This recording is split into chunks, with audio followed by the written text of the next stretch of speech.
What's going on, Muscle Monsters? Alain Gonzalez here, and today I want to give you 5 quick tips for making your cut much easier, particularly for those of you who are in a deep deficit and are struggling to stay the course. All right, so the first tip is match your fridge and your pantry to your goals. Because we're in a deep deficit caused by more physical activity, less calories, or a bit of both, we are going to have cravings. And the cravings we're going to have are going to be for foods that are either high in fat, high in carbs, or both. And not necessarily that they are inherently bad. However, when we waste a lot of our macros on certain foods, it makes it hard to stay flexible throughout the remainder of the day, and that will make it harder to stick to your calories in general. All right.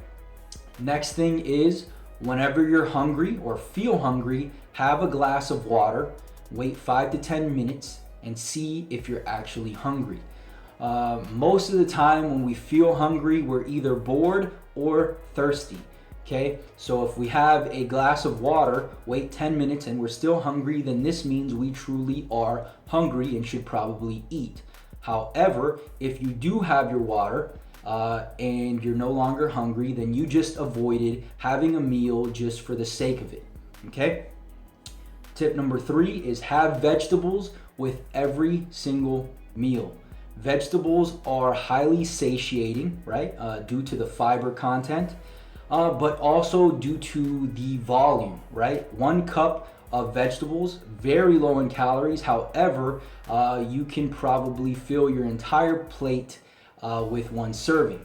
All right, so that's why not only is it healthy and good practice, especially for overall health in general, but it's going to help you stay full throughout the day, and it's going to be a lot harder to overeat vegetables than it would be maybe rice or bread or peanuts and so on and so forth, okay?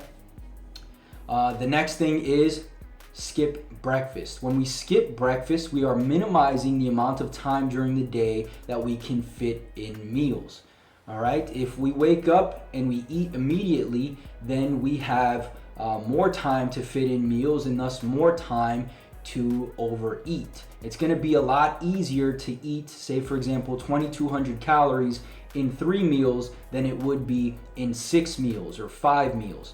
And so if we can prolong the amount of time before our first meal, then again, we are minimizing our eating window, and it's going to help keep that flexibility in our diet and stay in that caloric deficit without having those hunger pangs at the end of the night, and so on and so forth.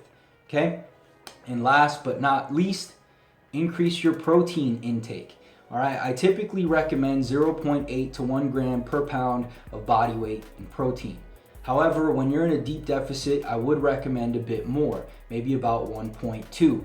And the main reason for this, despite the obvious, which is, to retain more muscle mass or ensure that you're retaining more muscle mass throughout your cut, is satiety. Protein is the most satiating macronutrient available, and if each of our meals contain a high amount of protein, this is going to make for us feeling fuller for a longer period of time. And if we can stay fuller for a longer period of time, we can space our meals out more and ultimately avoid overeating. All right, so that's pretty much it, guys. I hope you found it helpful. If you did, click the like button below. Make sure to grab 21-day fast abs while it's still free. Link below. Go there, put your name and your email address. You'll get instant access to that. Subscribe for more videos, and I'll talk to you guys soon. Peace.